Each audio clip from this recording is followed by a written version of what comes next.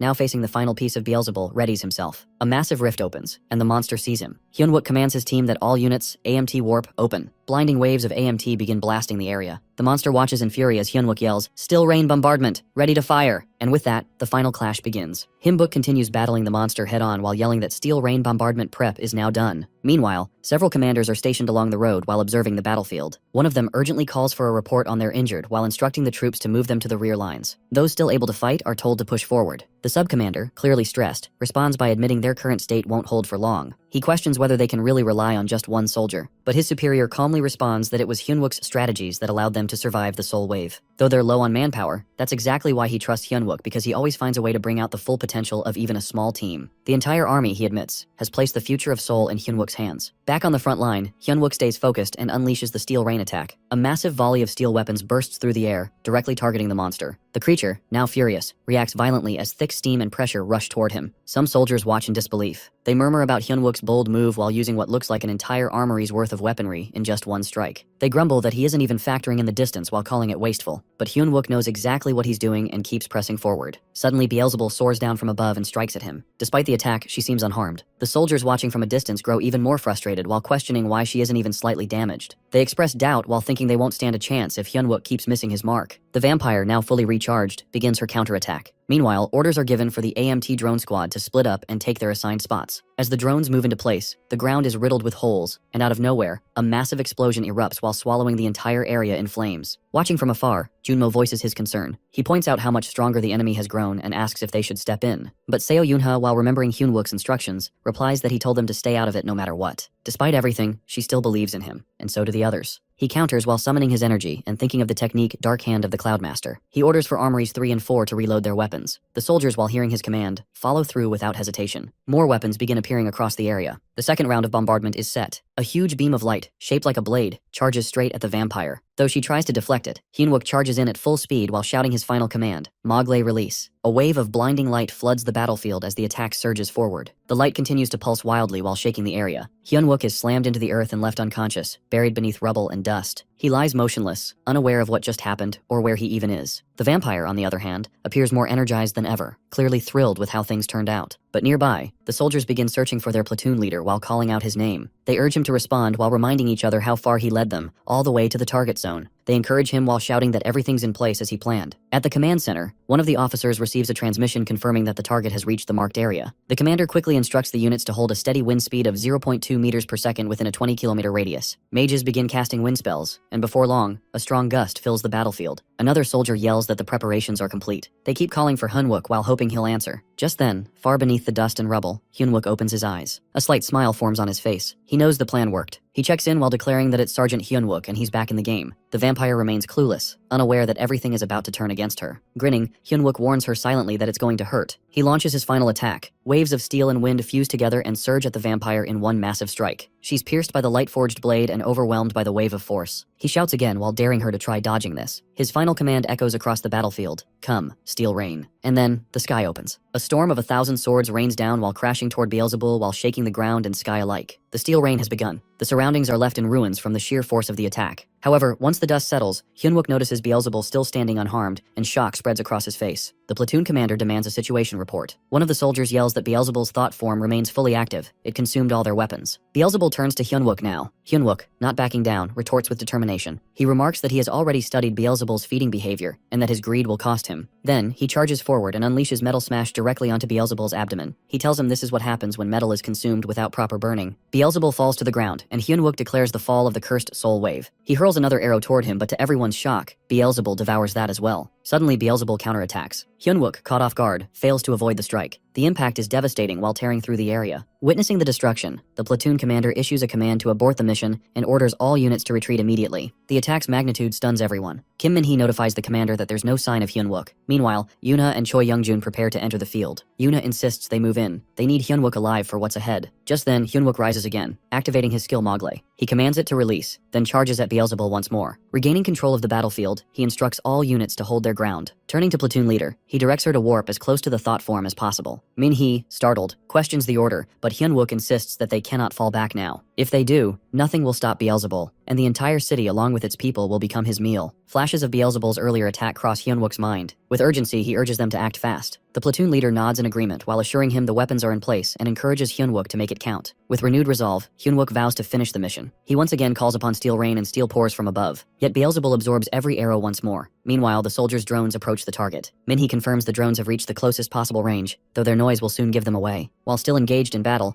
Hyunwook responds that it's fine. He tells everyone to hold steady. He'll warp in and dive toward the creature himself. That, he believes, is the only way to destroy it completely. His plan is to enter its body and detonate it from within using Tsar Bomba. However, just as he prepares to strike, Beelzebul uses a teleport and lands a deadly blow. His attack pierces through Hyunwook's chest. As the rest of the unit engage in a fierce battle against the monstrous Beelzebul, chaos unfolds across the field. Now Beelzebul is standing while Hyunwook is laying unconscious and injured on the ground. Suddenly, a soldier yells while requesting a report from Lee Minhee. Another immediately responds while shouting that Lee Hyunwook has collapsed after Beelzebul pierced through his chest. The shocking news spreads like wildfire while leaving everyone stunned. Without wasting a moment, the platoon commander instructs all AMT units to retreat. He vows to buy them time and stay behind. Meanwhile, Hyunwook lies on the ground, blood pouring from the gaping wound in his chest. Despite the intensity of the moment, the commander calls upon his tamed beasts and sends them charging toward Beelzebul. However, the Beelzebul effortlessly demolishes each one while proving his overwhelming strength. As the troops begin to withdraw, a soldier urgently urges everyone to board the transport and not look back. At that moment, Beelzebul identifies his next target and flies in pursuit. But before he can reach them, the commander leaps into the air while intercepting him mid-flight. They both crash to the ground, and from Beelzebul's sliding strike, the commander suffers an injury to his arm. Despite the pain, he acknowledges Beelzebul's power and reminds himself that he alone may not be able to stop him. Still, even with his mana running low and his body on the verge of collapse, he refuses to let the monster advance any further. With determination, he summons his remaining tamed beasts and commands them to attack. A fierce clash unfolds, and a massive explosion tears through the battlefield while shaking everything nearby. Beelzebul is also ready to attack him. Elsewhere, a soldier kneels beside an unconscious Kim Se-hee while pleading with her to awaken. Regaining partial awareness, she anxiously asks about Hyunwook while worrying they hadn't confirmed his death. The soldier responds with a heavy tone while claiming that Hyunwook's heart had been destroyed, and not even an S-rank healer could revive him now. However, Hyunwook is not entirely gone. Still lying motionless, he suffers silently through immense pain. In the distance, the platoon commander continues to endure Beelzebul's wrath. Wounded and on one knee, he watches as the monster hovers overhead and prepares another strike. Just as he braces for the worst, Yoonha appears with her shield raised while blocking the incoming attack. Her sudden appearance stuns the commander, who questions her actions, but she insists that soldiers are still in the process of evacuating and she won't leave. Above them, Beelzebul ascends once more and starts charging a powerful area attack. Realizing the danger, Choi Youngjun and Junmo also join the fight. To see that Beelzebul is ready to crush everyone, Youngjun grabs his superior and urges him to escape. Panic spreads as Yoona and the commander sense the incoming blast. A sudden, thunderous explosion follows while engulfing them in a blinding flash. From afar, Kim Se-hee and the soldier beside her witness the devastation, fear gripping their expressions. Meanwhile, the impact of the blast sends a ripple through Hyunwook's body. His eyes suddenly flicker open. Everyone is also thrown away. Meanwhile, Hyunwook is gaining conscious and fighting through agony. He opens his system panel and desperately attempts to substitute one of his internal organs with an item to survive. Time and again, his attempts fail while triggering system errors and repeated warnings. The system insists that he is violating its rules and commands him to stop. Yet Hyunwook refuses to quit. He keeps trying, pushing past pain, rules, and reason. Finally, after relentless effort, he succeeds. His damaged heart is restored. A brilliant streak of mana erupts into the sky, visible to everyone on the battlefield. The light marks his return. Then, in a burst of strength, Hyunwook rises to his feet fully healed, body reinforced, and ready for battle. Against all odds, he has defied the system itself. Standing tall with unwavering eyes, he prepares for the next phase of the fight while declaring his presence as Sergeant of the 3rd Anti-Monster Brigade, Steel Company, Lee Hyunwook.